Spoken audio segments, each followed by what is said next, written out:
It seems that in recent seasons we've seen more catastrophic natural disasters than ever before. And it seems like whenever one of those big natural disasters happen, I tend to get an email from someone, not from the congregation, actually someone I'm not sure how they get my email address, but they send me an email describing why this is the judgment of God upon New Orleans or upon a group of people because this natural disaster is hit. And I don't want to downplay the sinfulness of the world in which we live, because we live in a sinful world. We live in a fallen world. But I believe that these natural disasters, rather than being God's judgment, we should be seeing them as a sign. We should be seeing them as a sign that reminds us that Jesus is coming again. And these things that happen, these natural disasters, these wars, these rumors of wars, they are reminders, they're an indication that God's plan is still at hand, and a part of that plan is that Jesus is going to come again. Listen to what Jesus had to say about his return in Mark chapter 13, beginning with verse 24. But in those days following that distress, the sun will be darkened and the moon will not give its light. The stars will fall from the sky and heavenly bodies will be shaken. At that time men will see the Son of Man coming in clouds with great power and glory. And he will send his angels and gather his elect from the four winds, from the ends of the earth to the ends of the heaven. Now learn this lesson from the fig tree. As soon as the twig gets tendered and the leaves come out, you know that summer is near. Even so, when you see these things happening, you know that it is near, right at the door. I tell you the truth, this generation will certainly not pass away until all these things have happened. Heaven and earth will pass away, but my words will never pass away. No one knows about the day or the hour, not even the angels in heaven, nor the Son, but only the Father. Be on guard, be alert. You do not know when that time will come. It's like a man going away. He leaves his house and puts his servants in charge, each with his assigned task, and tells them, the one at the door, to keep watch. Therefore keep watch, because you do not know when the owner of the house will come back, whether in the evening or at midnight or when the rooster crows or at dawn. If he comes suddenly, do not let him find you sleeping. What I say to you, I say to everyone. Watch. When Jesus tells us that we are to be on guard, when we are to be alert, that we are to watch. I think about back when I was in elementary school, I played Little League Baseball.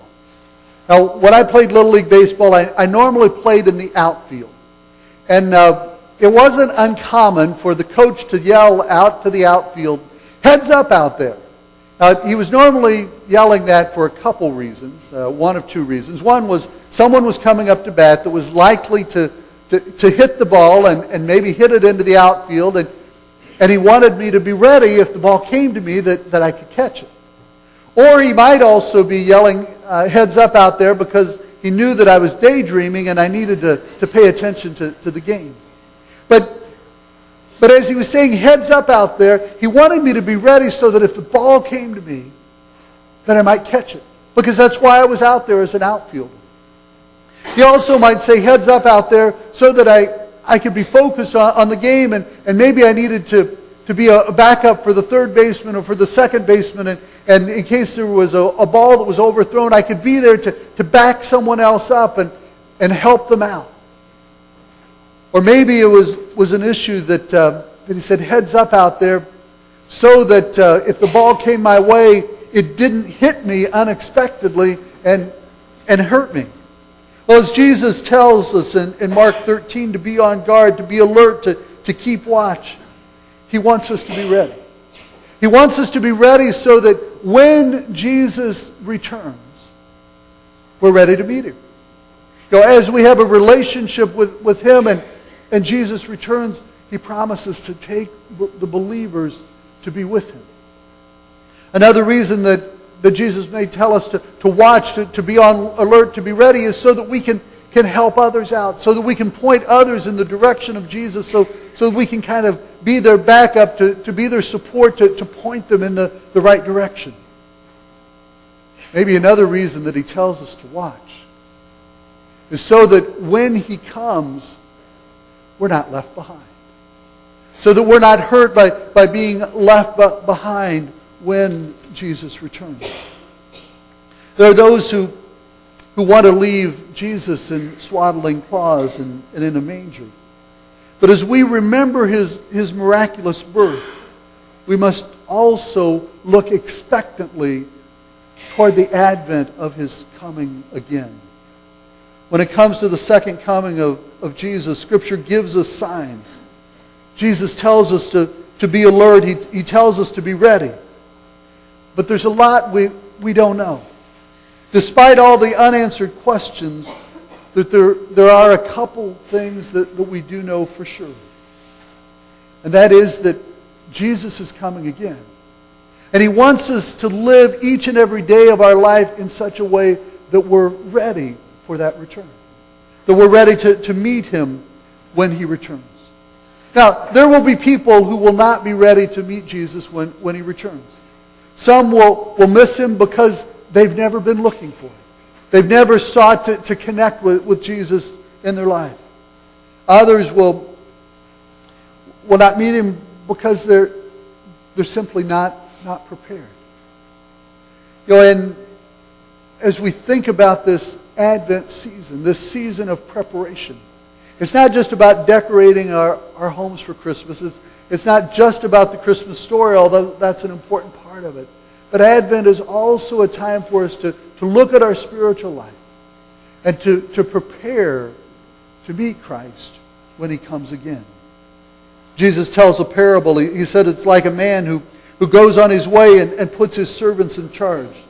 The servant who's put in charge is obviously a trusted servant. And that servant who is put in charge has been given instructions from his master of how it is that he wants to conduct his affairs. It even talks about a gatekeeper or a doorkeeper. And that gatekeeper or doorkeeper is maybe the most powerful person because they decide who comes in the house and who gets out of the house.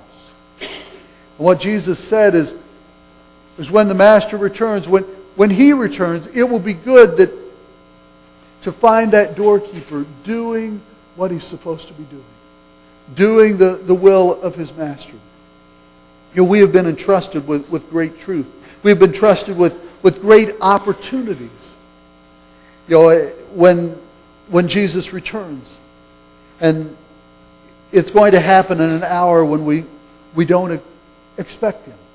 And so it will be good that he finds us living our lives day by day in ways that we're ready to meet him. It will be good that when he returns, he finds us living our lives by the basic truth that is in his word.